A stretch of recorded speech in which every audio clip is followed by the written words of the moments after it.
Having an exceptional relationship with your spouse affects every single aspect of your life and is crucial for experiencing your dream life together. I'm Rob Murgatroyd. And I'm Kim Murgatroyd.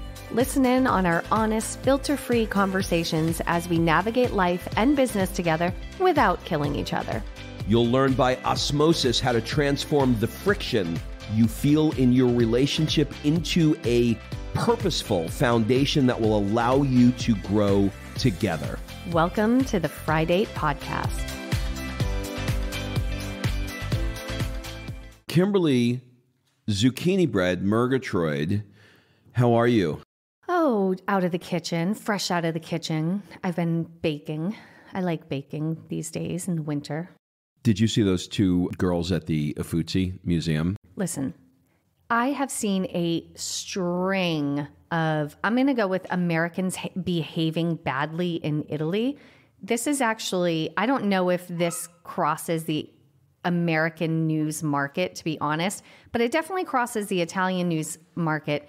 And they have a series called Americans Behaving Badly. Do they really? They do. And there's multiple instances of just people doing really stupid shit in Italy, primarily Americans, although there's others too. And there was recently a woman got completely naked to take Instagram photos on the stairs of a church in Amalfi, which is where we got married. Actually, we have wedding pictures on those stairs. And this girl just walked over, took all her clothes off, and started an Instagram photo shoot or something while she was there. And probably got arrested, fined, and all the things because, like, when we were there, do you remember when we were there recently with our Work Hard, Play Hard Platinum group? One of the attendees, we had just gotten off of a private boat we took to Capri. We just got off and we wanted to show them the same church, right? This church is apparently a thing right now. And we wanted to show it to them. So we walked them into the main square. One of the girls had a bikini top on because we had just been on the boat. It was summer. It was completely appropriate. And she had a cover-up on, but it was one of these crocheted cover-ups where you can see through it. It doesn't really cover up much. And a police officer yelled at her and told her to put her shirt on. So it's a big deal to not have clothes on near a church. And this woman just stripped down butt naked. Now in the Uffizi in Florence, we don't know if these were Americans or not, but two girls in sheer black tops where you can see everything, taking pictures with some of the world's most famous art. And I'm still trying to find where the problem was. My God. I know. You and your guys want a field trip to the Uffizi for that kind of photo shoot. A field trip? A field trip. It's an art field trip. FEEL trip? No, or Robert Victor Anthony. I'm just trying to be a man. This is not why we're here. No, but it might be. We're here to help them. Since we're both licensed professionals, we're here to help them. What are we licensed in? I don't know, but we're here to help them with their relationship issues because they got problems. Okay, they got problems. Things aren't so easy all the time in marriage, and you're such a breeze. And one of those things that have discovered is that I'll let you take it away. Why don't you start it because you're going to correct me anyway. That's true. So today we're going to talk about when you or your spouse want a shift in your business. We're going to keep this business focused, a business focused shift. Maybe you want to change jobs. Maybe you're just tired of doing something. You want to go to the next chapter and do something different. Is this, you hit a stage and you're like, is this all there is? You know, I remember, Rob, when you and I were early in our relationship. You were a chiropractor, you owned your own medical office, and you seemingly loved it. And then after a few years, I saw that kind of fade, the shine fade. And now, listen, when I met you, you were 15 years in, right? Or close to it, into being a chiropractor. So it wasn't like you were brand new, but you still enjoyed it. And then you hit a point where it was no longer lighting you up. And we used to take these drives into the clinic, 45 minutes. 45-minute drive into the clinic was literally Rob complaining the whole way. I hate this. I hate this drive. I hate going to this town. I hate like the whole thing. I just want a different life. And so you hit this point where you wanted something different. And me being the spouse, I was going through my own feelings and emotions of what you were saying. And you were going through your own feelings and emotions of what you were doing. And at that moment, we were working together in the clinic. And the clinic was our primary income. So when I am watching you talk about how much you hate it, I know that the energy you put out is the energy you get back. And so now I'm in fear of what is going to happen with our income. I'm in fear, what if he just quits and what's going to happen? And so I'm going through my own emotional components of this, but I also knew that I needed to step up and support you as well in making this next chapter shift. So how did you deal with that?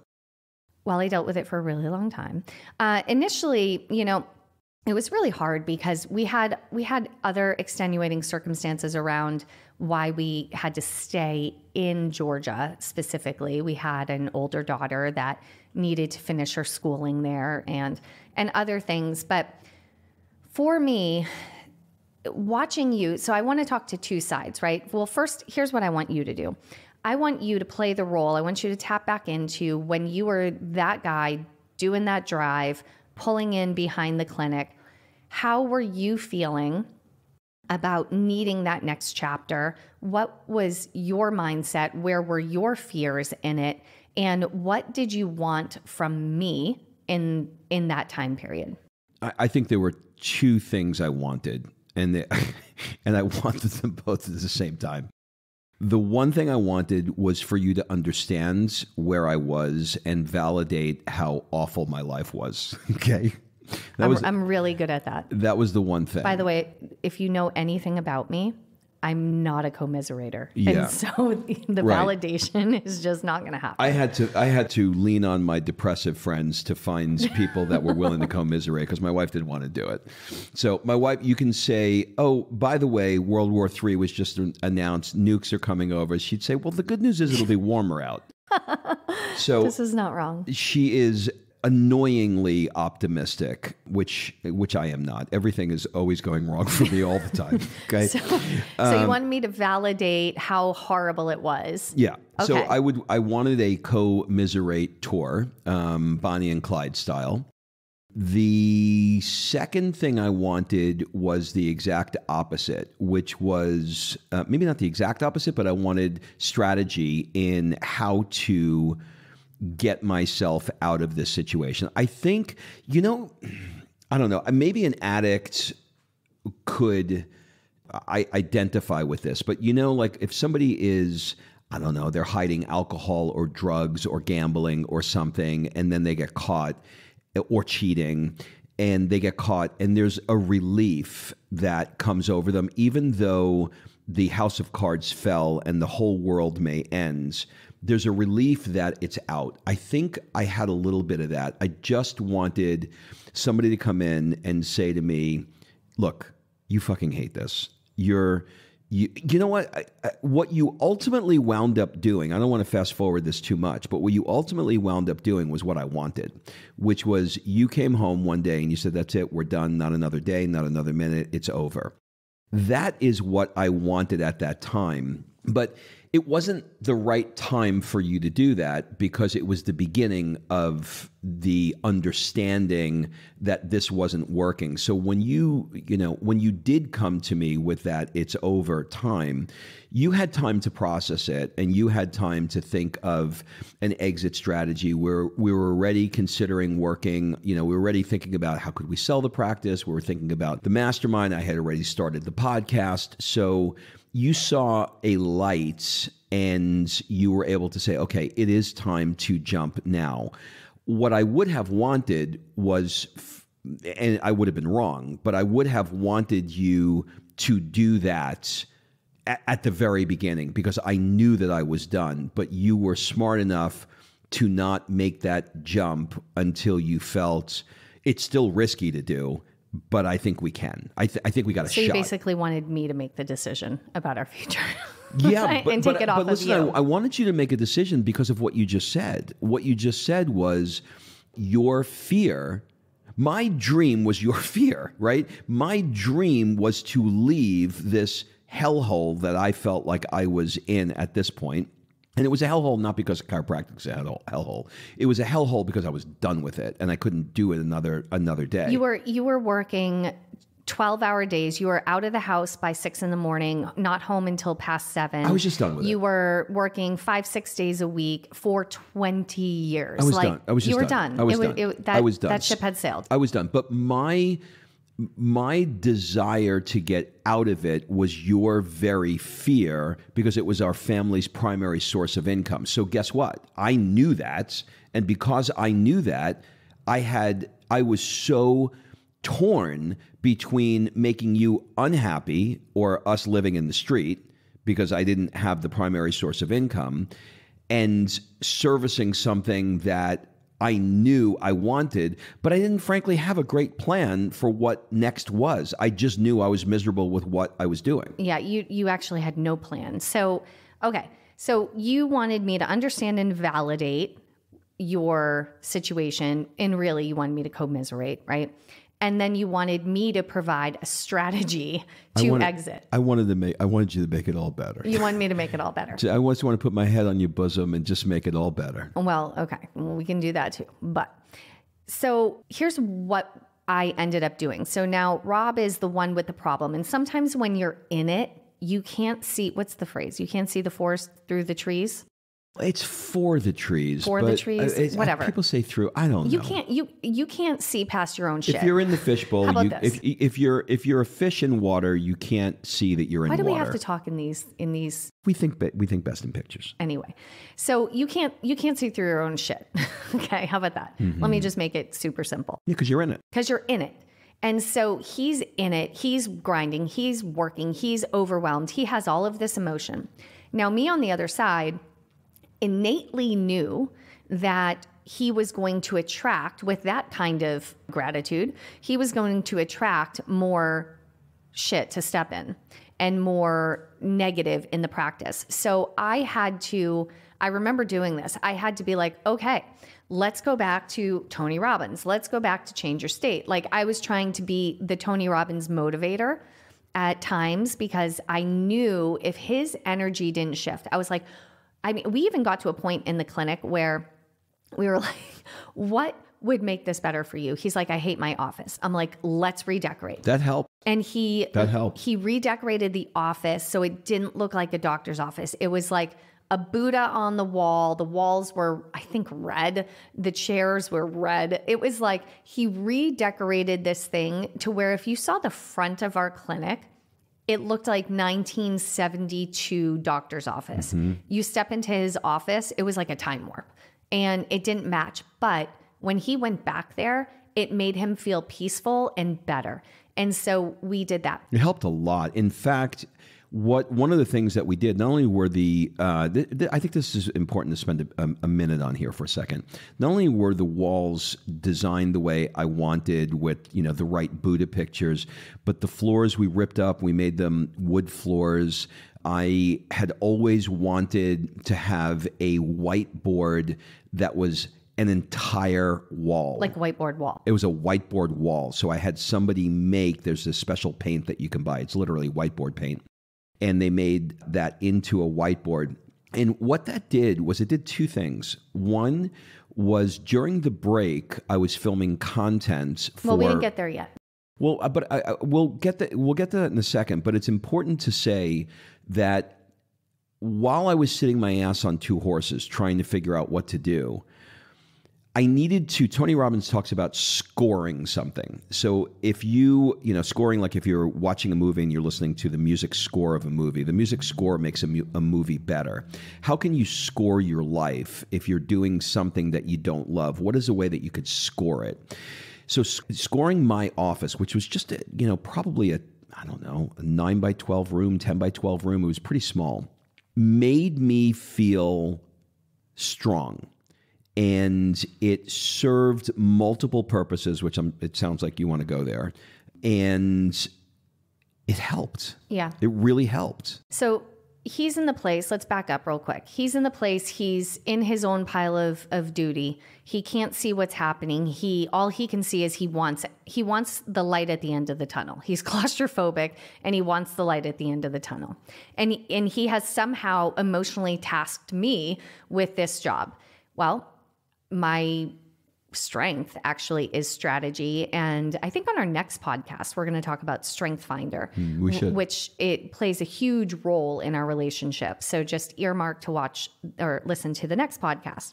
So we knew, my strategy brain went into action and we said, okay, for us to exit, it is not possible or smart because it's not just the two of us. Like if it was just the two of us, we could have figured something out. But when you have kids, your life is a bit different. You can't just quit your day job and go to Bali, right? Or I suppose you could, but it's hard to do when your kid is 12 years old and in school. So we had to sit our ass on two horses for a period of time. So the first thing we had to do was come to the resolve that we were going to sit on two horses until we figured this out. So we were going to do the best we could to create an environment in the day job that was conducive to being creative and finding joy in it. And two, we were going to create an exit strategy. This went through many phases. The first one was shifting the environment, redecorating the office, and doing that.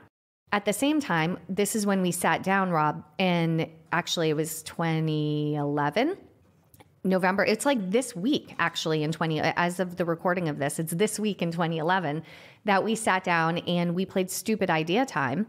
And we came up with every single strategy or idea that we could possibly figure out to shift into another business that could replace the income from the medical clinic. So instead of this is where I'm strong, and this is where I think your job as a partner, instead of just going, well, you chose this role and you chose this job and, what are you going to do? Let our family starve? Like, instead of doing that thing, because that's not helping, go into strategy and go, okay, he wants an exit. Let's figure out an exit. Let's create an environment he can tolerate and maybe even enjoy. 1, 2, let's create an exit strategy that is going to work. And so we played stupid idea time. We came up with the idea of, we watched our friends become insanely successful in network marketing and be able to exit their careers. And we went, you know what? Fuck it. We're going to do it. And so we started that. And I remember the days of you being in the front of the clinic, doing an adjustment, walking in the back, and doing a business call. And so we had many days. We had probably a year and a half of that.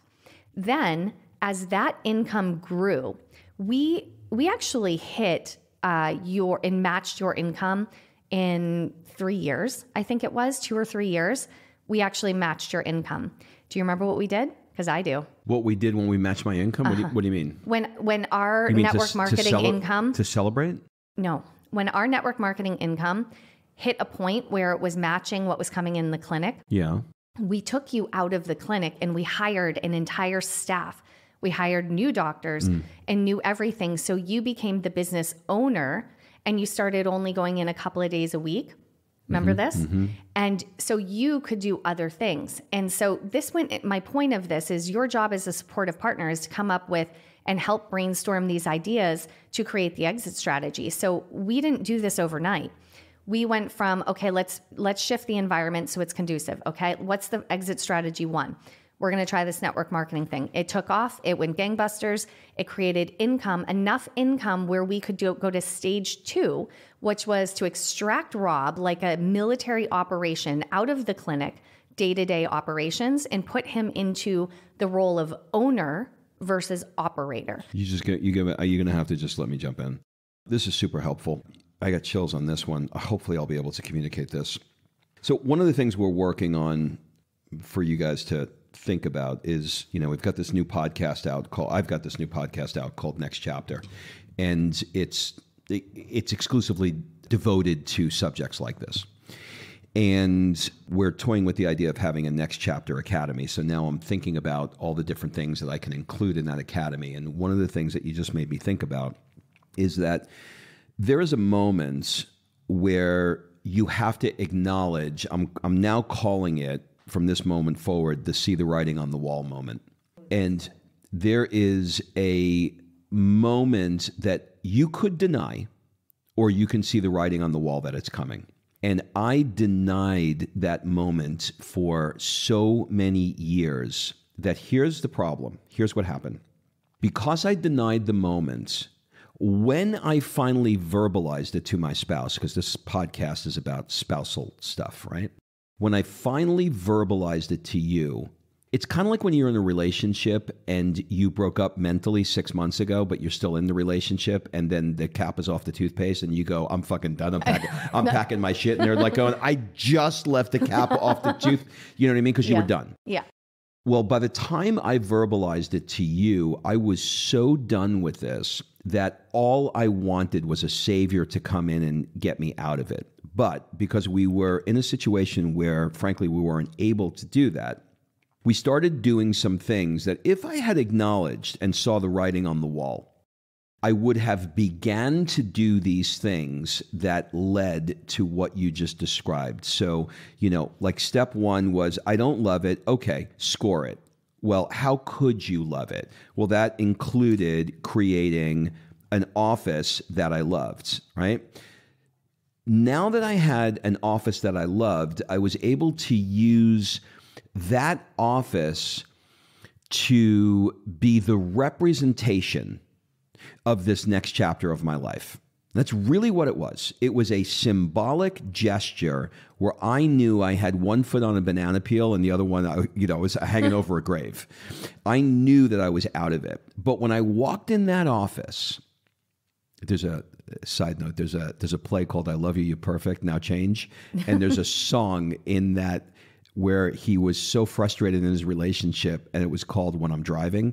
And like, no matter what happened in his relationship, he would go, but when I get in my car and I'm driving, and it was his spots. He was away from the yelling of the wife and the yelling of the kids and the yelling of the boss. And yet that office was when I'm driving. It was my spot to be in that had a whiteboard for me to dream. It had a beautiful desk that was fucking giant. It was custom made. I can't even tell. It literally took up the entire room. Okay. What's ironic about that is that you just had a desk made and it's bigger. I know, because symbolically that desk meant something to me. This is all coming together. So that desk, having that, guys, you know what I'm talking about, right? Like, a desk is important to us. It was beautiful. And so having that room allowed me to do something. Okay, last piece of this. I began to hate the office less as I started making progress in other areas.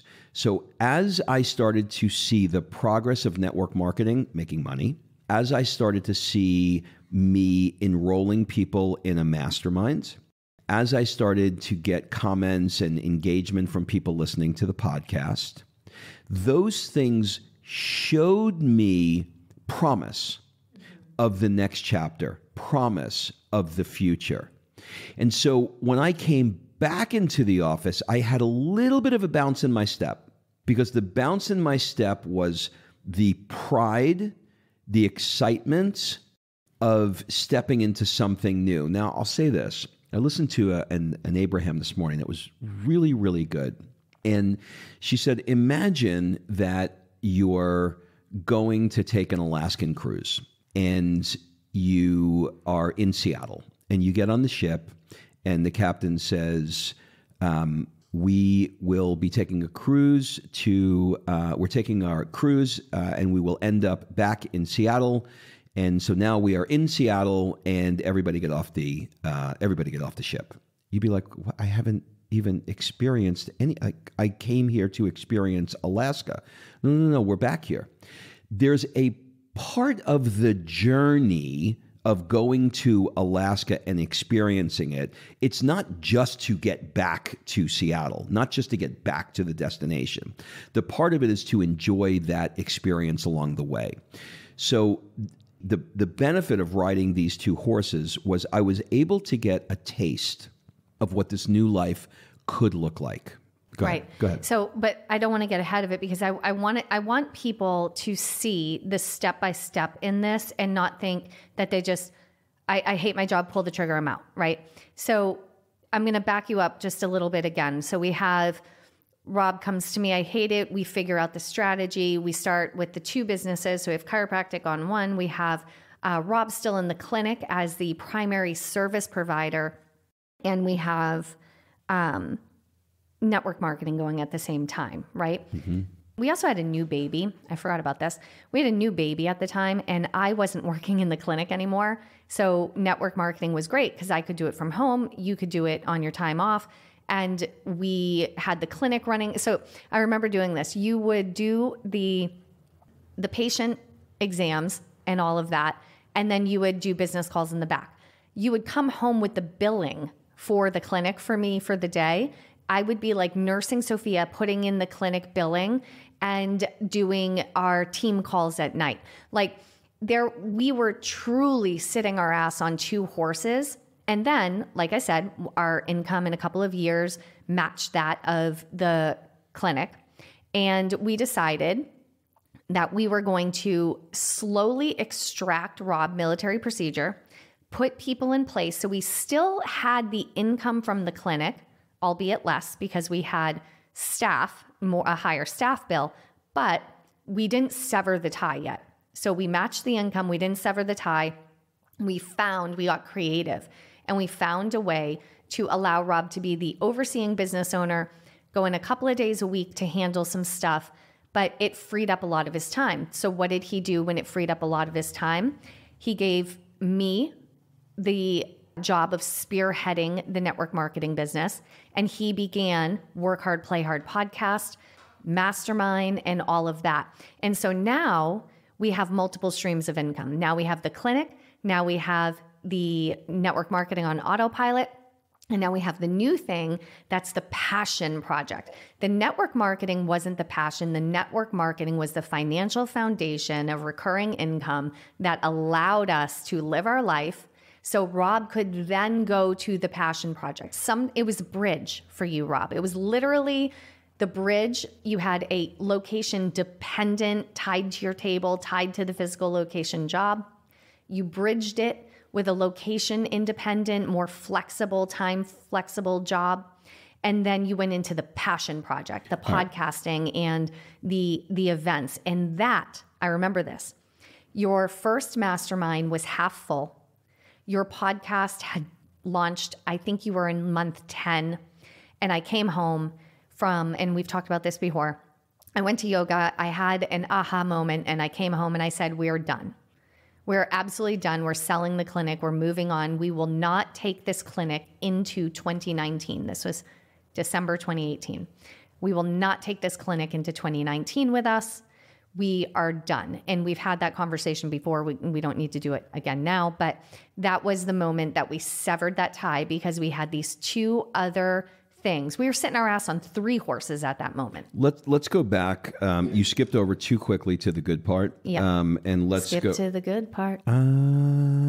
Let's go back to the messy part because I think that somebody listening to this will be, oh, that's really nice that you walked away from your practice. But I'm in the part either like where I'm thinking about what the next horse is, I'm sitting on the two horses, or I feel like I'm going to fucking die. I just got tossed off a horse. So I really want to highlight this part because when you're in this messy middle, think about these three things. We were doing network marketing to serve as the bridge, which was creating income. I was bringing home a stack of billing so that you could do from the chiropractic office for the insurance companies, so that you were continuing to keep the current practice afloat. And simultaneously, oh yeah, by the way, it's not just all business. We have a life and we wanted to have a child. So having a child, now you've got a baby that is nursing. So we are literally playing football with the child, with you doing billing with your nipples out, and you... Hold on. Can we tell us a quick story? Okay, a lot of you guys know Chris Harder. He is Lori Harder's husband, and they've been friends of ours for a really long time. So I'm going to tie this all together in one story. Are you ready? Mm-hmm. We had won a trip in our network marketing company that they were a part of as well to Phoenix, Arizona, and they had this big trip planned. Rob was just starting the podcast, and so he asked Chris if he would be interviewed, if we could talk to him on the podcast, and we would do it in our hotel room in Phoenix, Arizona, because he was going to be there too. And I had my baby with us. So we're sitting around the table. In the middle of the podcast, Sophia had been sleeping on the bed, and she woke up and she was hungry. So I walked over, grabbed Sophia, came back to sit down, started talking to Chris, whipped a boob out, fed my kid. Chris almost lost it and passed out. He didn't know what was happening. We were literally at the event for the network marketing, recording the podcast for the new podcast and nursing the baby. Like that right there. We have to understand, we're doing a podcast, like Kim and I are, 6 inches apart from each other's face right now. She pulls out this giant eraser nipple and is like pointing at his, his head. And he's like, whoa, whoa, whoa, whoa, whoa, but he can't do it because he knows he's being recorded. Yeah. That's the messy middle right there. That's the messy middle. So that middle, but here's what I want to say to you people who are middling right now. That moment, if you fucking can hang on to it and you can get through the other side of it, there's like a peak, right? It just keeps going. Like it's like, oh, this is harder. This is hard. This is hard. This is, oh, how the hell am I going to do 2 of these at the same time? But then something happens where you go, well, the mastermind is half full. Well, we are making, we're not making millions, but we are making money in network marketing. And then you can start taking your foot off of one of the accelerators or the first accelerator a little bit easier. And so it's like you got, you're literally taking one foot off the accelerator and pushing down on the other accelerator until that one just disappears. Okay. So now from the time you tell me, let's call it 2010. Okay. In 2010, you say, I can't do this. I'm hating my life. I hate this drive. And the little voice inside you is now screaming for something different. That's 2010, right? Mm-hmm. We take this now to the end of 2018. So it took us 8 years to start to listen to the voice, understand the voice, figure out the voice, not disregard it. Honestly, there was many years of, well, what are we going to do? Like there was many years of not strategizing. But in 2011, the end of 2011, we really got serious about strategizing and slowly began the process that we talked about. First, I love what you said, scoring your experience in the clinic so it was palpable. And then we created the exit strategy. And then it takes time to build a business, right? And then we built that business. And then we started building a second business. And then we cut the cord. I want you to tell me what your feeling was. I came home, I said, we're done. You said, how? I said, I'll show you the numbers. We sat down on our kitchen counter and we did the problem-solving strategy that we've been using forever, where we basically put out all the problems, we mitigate them, see how bad the actual possibilities of these problems will be, and we mitigate and we come up with solutions, right? So we have this amazing problem-solving strategy. So we did that. At the end of it, we were resolved in selling the clinic. How did you feel? Now, granted, this is 8 years later, right? 8 years since that voice started to scream. So it wasn't overnight. There was a lot of messy middle, but how did you feel that you had not just continued to commiserate? Thank God I just didn't sit there and commiserate with you. Thank God I went into strategy mode, because 8 years later, you were done.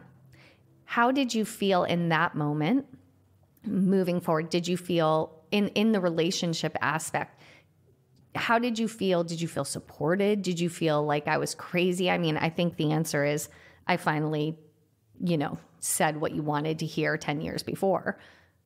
How did I feel towards you, or how did I feel towards the idea of leaving? No, we're talking about doing this as a couple, right? Mm-hmm. And we're talking about you have the person who obviously you felt amazing, mm-hmm. right? You probably were 60% excited, 40% shitting your pants. That would be my guess. But what was now my role in that moment? In the same way, when you told me that how much you hated it and what you wanted at that time was understanding, validation, commiserating. What was my role in that moment? I understand. What I felt towards you and still do is incredibly, it's multiple things. Incredibly supported. It felt like I was a part of a team. I felt like we could conquer anything together. I think it was in the way that Navy SEALs train, to catch bin Laden and swim under the water with their rifles, whatever the fuck they do. I felt like it was SEAL training for relationship, because I know that we have a toolbox, a strategy, past references to dig into, much like we do regularly when we're trying to figure out what's next or what our next chapter is. Like, there's always a next chapter evolving, right? I felt heard, but mostly insanely supported, to the level of, like, I could never leave this person. Like, this person is my person. Like, why would I ever want to be with somebody else? Like, this is just deeply in love, supported, heard. They're feelings, so they're hard to put into words, but it was like, wow. I think when two people, even though the vision might not have started the same, like your vision at that moment was to quit your day job and move to California and surf and do something you loved. And that vision terrified me. I didn't know what awaited us in California. I didn't know, we had 20, 25 years of a business success that was semi-stable, I'd say. No, it was definitely stable, but it had up years and down years like any business. But we had 25 years of business success to call on and to let go of. And that's scary. And so I had fear when you initially started, screaming how much you didn't like it. And in the end, though, you were more important to me than the financial portion. I knew we had replaced enough income that we would do fine. We weren't in jeopardy of, not eating or not having a roof over our head. We were doing great. But I also knew that it was newer, so it felt less secure. So there was still a fear there.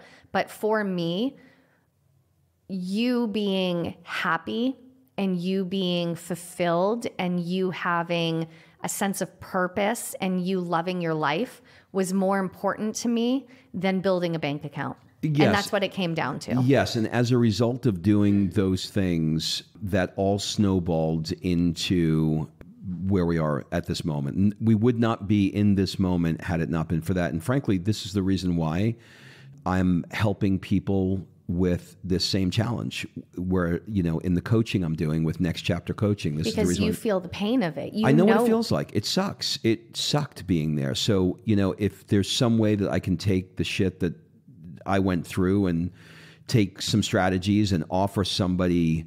And you didn't have anybody. Like you didn't have a coach and a mentor to pull you through this until later in the years. I had people that were around me that supported me in different areas, but I didn't have anybody who did this. Do you know what I mean? Who understood the nuances of taking something that you were so good at, having an identity tied to it, and making good money, and the work wasn't that bad, but it wasn't that good. And I had people who helped me come up with a a new idea. I had people who helped me implement the idea, but somebody understanding how to transition out of one thing into the other, I didn't. That's why I'm doing what I'm doing. But that's why it took us 8 years. And now it didn't have to. It didn't have to, because now you can look and you can do this with, I'm watching you doing it with your clients, where you're shortcutting our 8-year journey into a much shorter process for them and making it still, I think we did this in such a great way, because we didn't just cut the cord and say, fuck it. We did what we needed to do. We sat our ass on 2, sometimes 3 horses, and we figured it out. And it took us the long way, but we didn't have a mentor. And now you're doing that for other people, which I think is beautiful. All right. So give me one parting piece of advice, takeaway, or decorate your office. Decorate your office. Find something, because to your point, that thing allowed me to find the joy where I was. And you have to find joy where you are. And if decorating your office makes you feel differently, then do it. I don't know what it is. Maybe it's changing your wardrobe. Maybe, I don't know. You do. Take your situation that you're not loving while you're trying to find a way out of it. Find even the weirdest thing that could make you love it. Because you have to have gratitude for where you are, because and otherwise then you just ask for where you're going. Otherwise, you do what I did. You get in the car every day and you go, "This is fucking awful. This is fucking awful. This is fucking awful." Right, I mean, I literally was doing the opposite. I was doing the law of destruction. Okay. Oh my God. All right, we're going to leave on that note. That's it, everybody. Have a great week, and we'll see you next week. Bye-bye. The hustle culture is going to encourage you to keep grinding away at work to accomplish your dreams. And I'm going to tell you to do the opposite. Break out from behind your desk and join us on our next Work Hard, Play Hard Platinum event in the crystal clear blue waters of the south of France. So Kim and I created this experience because we learn best by hanging out with bright, successful, interesting entrepreneurial couples in fascinating destinations around the world. So come join us for this platinum event in the south of France. It is limited to only 8 couples and is by application only. So get yourself out of the day-to-day operations of running your business.